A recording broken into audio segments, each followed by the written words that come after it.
The family lawyer lowered the file when my uncle claimed I'd missed the tax payments again. My uncle chose the probate meeting to call me irresponsible, which tracked because he only gets brave when there is a witness and a folder on the table.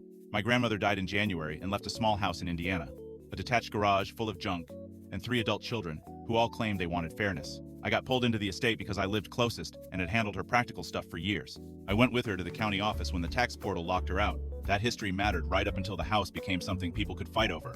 The house had not sold yet. My mother wanted it listed fast and split evenly. Uncle Darren wanted to wait for a better market. Aunt Felicia wanted everything documented twice because, in her words, grief makes people creative. The meeting was in a family lawyer's conference room over a nail salon. Darren came in late with a leather folder and the expression of a man who had pre-rehearsed concern. I had a notebook and the house keys. About 15 minutes in, Miss Holcomb asked whether the spring property taxes had been paid. Before I could answer, Darren leaned back and said, "That depends on whether Owen remembered this year." My mother looked at me. Felicia stopped writing.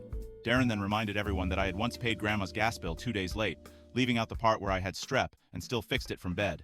I said the taxes were paid in February. Darren asked for proof in that smooth tone people use when they think suspicion is more persuasive than memory. I handed Miss Holcomb a clipped packet from my folder. County confirmation, bank withdrawal, and the treasurer's receipt with the parcel number, amount, and posting date. She checked the number twice. Then she asked Darren why his email the day before had warned of possible delinquency. He said the county website had shown a balance. She turned the receipt toward him and said, "This cleared 6 weeks ago. The screenshot you referenced would have been before posting. That should have ended it." Instead, Darren pushed harder. He said if I had really paid it in February, there was no reason the estate file showed an emergency property preservation reimbursement request in March. My mother asked what reimbursement request. Miss Holcomb opened another section of the file, and there it was. Darren's signed request, asking the estate to repay him for urgent tax intervention, attached to a screenshot of the parcel page from before my payment posted. He had submitted paperwork to get reimbursed for a tax payment he never made. Felicia laughed first. Not because it was funny, because it was over. Darren said he had only prepared the request in case I failed to follow through. Miss Holcomb asked why it was signed as an incurred expense.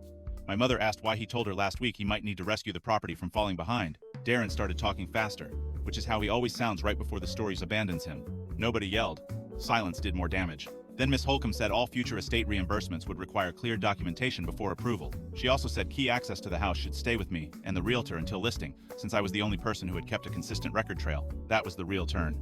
Darren tried to frame me as sloppy in front of the lawyer, and instead lost influence over the only asset he cared about controlling. My mother asked me to forward every payment record directly to her from then on. Felicia asked for my garage inventory list she had ignored for weeks. Darren followed us into the parking lot saying nobody appreciated the pressure he was under. Maybe that was true. It just stopped helping him. The house will sell under tighter supervision, and Darren does not get to throw doubt first and sort out facts later. In that room, with his own reimbursement form open in the file, he finally made me look like the careful one.